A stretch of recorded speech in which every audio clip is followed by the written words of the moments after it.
السلام علیکم ناظرین، سلامتی ہو آپ پر جہاں بھی آپ ہوں۔ کیلنڈر پر آج تاریخ ہے 25 صفر، انگریزی تاریخ 3 اکتوبر ہے۔ اپنے میزبان راہی حجازی سے عالمی خبریں سنیے۔ ہمیں امارت اسلامی افغانستان کے نام سے پکارا جائے۔ طالبان۔ افغانستان کے متعدد خبر رساں اداروں کو اس ہفتے طالبان کی جانب سے خطوط موصول ہوئے ہیں، جن میں طالبان نے اس بات کا اظہار کیا ہے کہ میڈیا میں طالبان کو کس نام سے پکارا جائے۔ اس خط میں کہا گیا ہے کہ طالبان کو ان کے سرکاری نام امارت اسلامی افغانستان سے پکارا جائے۔ اس خط میں میڈیا کو یہ تاکید بھی کی گئی ہے کہ وہ نوجوانوں کو ملک چھوڑنے کی حوصلہ افزائی سے باز رہے اور اسلام کے علاوہ کسی بھی اور مذہب کی ترویج نہ کرے۔ اس خط میں موجود احکامات 25 ستمبر کو ملک کے بڑے میڈیا اداروں کو ارسال کیے گئے اور ان پر طالبان کے اطلاعات و ثقافت کے عبوری ڈپٹی وزیر ذبیح اللہ مجاہد کے دستخط ہیں۔ ملک کے بڑے میڈیا ادارے طلوع نیوز کی جانب سے ابھی تک ان ہدایات پر عمل شروع نہیں کیا گیا۔ وائس آف امریکہ اور مقامی صحافیوں کی تنظیم کی جانب سے کیے گئے ایک مشاہدے میں یہ بات سامنے آئی ہے کہ ہشت صبح اور اطلاعات روز جیسے قومی اخباروں میں بھی ابھی تک طالبان کو ان کے عام فہم نام طالبان سے پکارا جا رہا ہے۔ تاہم ملک کے بڑے میڈیا اداروں کے برخلاف آریانہ نیوز نے اپنی رپورٹنگ کے دوران طالبان کی ہدایت پر عمل شروع کر دیا ہے۔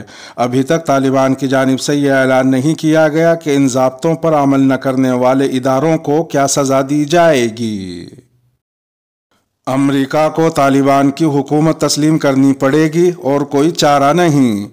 وزیر اعظم پاکستان عمران خان کا کہنا ہے کہ امریکہ کو جلد یا بدیر طالبان کی حکومت کو تسلیم کرنا پڑے گا، اس کے علاوہ ان کے پاس کوئی چارہ نہیں ہے۔ وزیر اعظم پاکستان عمران خان کا ترک ٹی وی کو انٹرویو دیتے ہوئے کہنا تھا کہ ہم خوفزدہ تھے کہ کابل پر قبضہ کرتے وقت وہاں خوریزی ہوگی، لیکن غیر متوقع طور پر اختیارات کا بہت پرامن انتقال ہوا۔ عمران خان نے کہا کہ افغان حکومت کا اپنے بجٹ کا 70 سے 75% انحصار بیرونی امداد پر تھا۔ طالبان کے آنے کے بعد افغانستان کی بیرونی امداد ختم ہونے کا خدشہ ہے۔ اگر افغانستان کو امداد فراہم نہیں کی جاتی تو وہاں انسانی بحران جنم لے گا۔ طالبان کی حکومت کو تسلیم کرنے کے حوالے سے بات کرتے ہوئے وزیر اعظم عمران خان کا کہنا تھا کہ پاکستان اگر تنہا طالبان کو تسلیم کر بھی لے تو اس سے زیادہ فرق نہیں پڑنا۔ ترجیحاً یہ ہونا چاہیے کہ امریکہ، یورپ، چین اور روس بھی طالبان کی حکومت کو تسلیم کریں۔ دیکھنا ہے کہ امریکہ افغانستان کی حکومت کو کب تسلیم کرتا ہے۔ جلد یا بدیر امریکہ کو طالبان کو تسلیم کرنا پڑے گا۔ انہوں نے کہا کہ امریکہ طالبان کی حکومت کے آنے کے بعد تذبذب کا شکار ہے اور وہ قربانی کے بکرے کی تلاش میں لگے ہوئے ہیں۔ انہوں نے مزید کہا کہ میں جنگ سے مسئلے کے حل کا مخالف ہوں۔ ہم جانتے تھے کہ آخرکار مسئلہ جنگ سے حل نہیں ہوگا۔ عمران خان کا یہ بھی کہنا تھا کہ یہ عجیب بات ہے کہ اگر آپ امریکی پالیسیوں پر تنقید کرتے ہیں تو آپ امریکہ کے مخالف ہیں۔ کابل سے ہم نے سیکھا کہ فوجی طاقت سے جمہوریت نہیں لائی جا سکتی۔ یورپی یونین کی خارجہ پالیسی کے سربراہ نے زور دے کر کہا ہے کہ افغانستان میں جنگ دہشت گردی کے خاتمے میں کامیاب ہوئی ہے۔ انہوں نے ہفتے کو العربیہ کے ساتھ ایک انٹرویو میں مزید کہا کہ یونین نے افغانستان سے ایک سبق سیکھا ہے، وہ یہ کہ جمہوریت کو عسکری طور پر مسلط نہیں کیا جا سکتا۔ انہوں نے مزید کہا کہ افغان تجربے سے سب سے نمایاں سبق یہ ہے کہ فوجی حل کوئی حل نہیں ہے۔ انہوں نے اس بات پر بھی زور دیا کہ افغانستان میں بین الاقوامی مشن ایک جدید ریاست کی تعمیر میں ناکام رہا۔ یورپی یونین کی خارجہ پالیسی کے سربراہ نے نشاندہی کی کہ افغانستان میں جنگ 20 سال تک جاری رہی۔ یہ ابتدائی طور پر 11 ستمبر کے خونی حملوں کی وجہ سے جائز تھی۔ امریکی انخلا پر تبصرہ کرتے ہوئے انہوں نے کہا کہ یہ فیصلہ ڈونلڈ ٹرمپ کی سربراہی میں سابق امریکی انتظامیہ نے لیا تھا۔ صدر پاکستان اور صدر تاجک کے درمیان ٹیلی فونک رابطہ، افغانستان کی صورتحال پر تبادلہ خیال۔ وزیر اعظم پاکستان عمران خان اور تاجکستان کے صدر امام علی رحمان کے درمیان ٹیلی فونک رابطہ ہوا ہے۔ دونوں رہنماؤں نے افغانستان کی موجودہ صورتحال پر تبادلہ خیال کیا۔ وزیر اعظم پاکستان عمران خان نے تاجک صدر کو افغانستان میں پائیدار امن اور استحکام کے لیے پاکستانی کوششوں سے آگاہ کیا۔ انہوں نے اس تناظر میں قومی مفاہمت کی اہمیت پر زور دیا۔ عمران خان نے افغان عوام کی روزمرہ کی اشیاء ضروریات کو پورا کرنے کی فوری ضرورت پر زور دیا۔ عمران خان کا کہنا تھا کہ افغانستان میں پائیدار امن و استحکام کے لیے عالمی برادری کو اپنا کردار ادا کرنا ہوگا۔ وزیر اعظم عمران خان نے افغانستان کی معاشی مشکلات کو ختم کرنے کی ضرورت پر زور دیتے ہوئے کہا کہ عالمی برادری جنگ زدہ ملک کو افراتفری سے بچانے کے لیے اپنا کردار ادا کرے۔ دونوں رہنماؤں نے افغانستان میں امن و استحکام کے لیے اپنی اپنی کوششوں کو مزید مربوط بنانے کے لیے قریبی رابطے میں رہنے پر اتفاق کیا۔ پاناما پولیس کی عربوں کو ہدف بنانے کی متنازع مشق میں شرکت پر معذرت۔ پاناما میں پولیس فورس نے جمعے کے روز اسرائیل کے زیر انتظام ایک تربیتی کورس میں شرکت پر معذرت کی ہے۔ یہ تنازع ایک تربیتی مشق کی منظر عام پر آنے والی تصاویر کے بعد پیدا ہوا ہے۔ ان میں سے ایک تصویر میں ایک اہلکار کو ایک مسلح شخص کی تصویر پر بندوق تانے ہوئے دکھایا گیا ہے اور وہ ہدف بظاہر ایک عربی شخص دکھائی دیتا ہے۔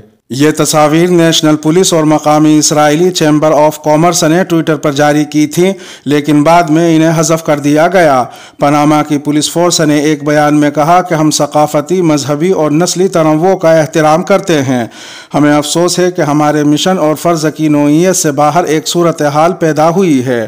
ٹویٹر کی حذف شدہ پوسٹ میں بتایا گیا کہ یہ تربیتی مشق پاناما میں اسرائیلی سفارت خانے نے منعقد کی تھی۔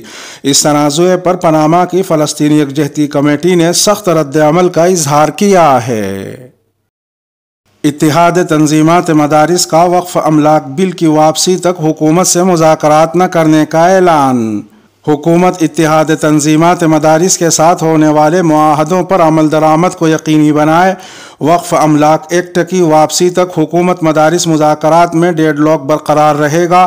مدارس کسی کے جھانسے میں آ کر خود کو مشکلات میں نہ ڈالیں اور دینی مدارس کے خلاف ہونے والی سازشیں پہلے کی طرح ناکام ہوں گی۔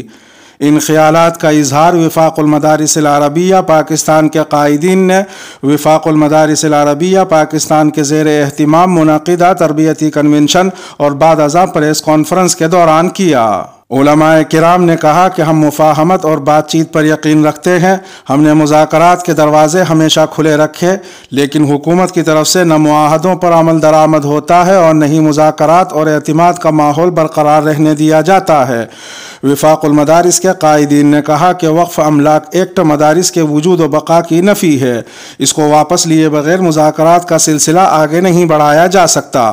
وفاق المدارس العربیہ پاکستان کے رہنماؤں نے دینی مدارس کے منتظمین کو خبردار کیا کہ وہ کسی کے جھانسے میں آ کر مدارس کے لیے مشکلات پیدا کرنے سے گریز کریں اور اکابر کی روایات سے انحراف ہرگز نہ کریں۔ جنگ بندی اور قیدیوں کے معاملات پر بات چیت کے لیے حماس کا وفد آج قاہرہ جائے گا۔ فلسطینی ذرائع نے بتایا ہے کہ فلسطین کے علاقے غزہ کی پٹی کے حکمران حماس کا ایک وفد اتوار کو غزہ سے قاہرہ روانہ ہوگا تاکہ مصری حکام سے بات چیت کی جا سکے۔ ذرائع نے ہفتے کے روز بتایا کہ حماس کا وفد غزہ کی پٹی کی صورتحال، تعمیر نو، قیدیوں کے تبادلے اور جنگ بندی پر بات چیت کرے گا۔ حماس کے ترجمان فوزی برہوم نے بھی اعلان کیا کہ تحریک کے سیاسی بیورو کے سربراہ اسماعیل ہانیہ اس وفد کی سربراہی کریں گے۔ انگلش فٹ بال ٹیم کے 5 کھلاڑیوں کا کورونا ویکسین لگانے سے انکار۔ انگلینڈ کے 5 فٹ بالرز نے کورونا وائرس کی ویکسین لگوانے سے انکار کر دیا ہے، جس کے بعد ان کی آئندہ سال قطر میں شیڈیول ورلڈ کپ اسکواڈ میں شمولیت خطرے میں پڑ گئی ہے۔ رپورٹس کے مطابق انگلینڈ کی قومی فٹ بال ٹیم کے 3 اراکین نے ویکسین لگوانے سے انکار کر دیا کیونکہ ان کا ماننا ہے کہ وہ خود کو اتنا صحت مند تصور کرتے ہیں کہ انہیں وائرس متاثر نہیں کر سکتا۔ کچھ کھلاڑیوں کو مبینہ طور پر اپنی بیویوں یا گرل فرینڈ کے دباؤ کا سامنا ہے کیونکہ وہ ویکسین کے خلاف ہیں، جبکہ ایک کھلاڑی کا کہنا ہے کہ وہ ابھی اتنے کم عمر ہیں کہ ان پر وائرس اثر نہیں کر سکتا۔ یہ انگلینڈ کے کوچ کے لیے بڑا دھچکا ہے کیونکہ ویکسین نہ لگوانے والے کھلاڑیوں کو ممکنہ طور پر ورلڈ کپ اسکواڈ میں شامل نہیں کیا جائے گا۔ سابق کھلاڑیوں نے قومی ٹیم کے کھلاڑیوں کے اس اقدام کو شدید تنقید کا نشانہ بنایا ہے۔ آپ کو کیا لگتا ہے کہ کھلاڑیوں کا ویکسین نہ لگوانے والا یہ فیصلہ صحیح ہے یا غلط ہے؟ ویکسین کے تعلق سے آپ کا اپنا تجربہ کیا ہے؟ ہمیں کامنٹ سیکشن میں بتائیں۔ اور اگر آپ کو ہماری ویڈیو پسند آتی ہے تو ہمارے اس چینل کو سبسکرائب کیجئے اور بیل آئیکن پر کلک کر آل کو منتخب کرنا نہ بھولیں۔ ٹویٹر اکاؤنٹ بحال کروایا جائے۔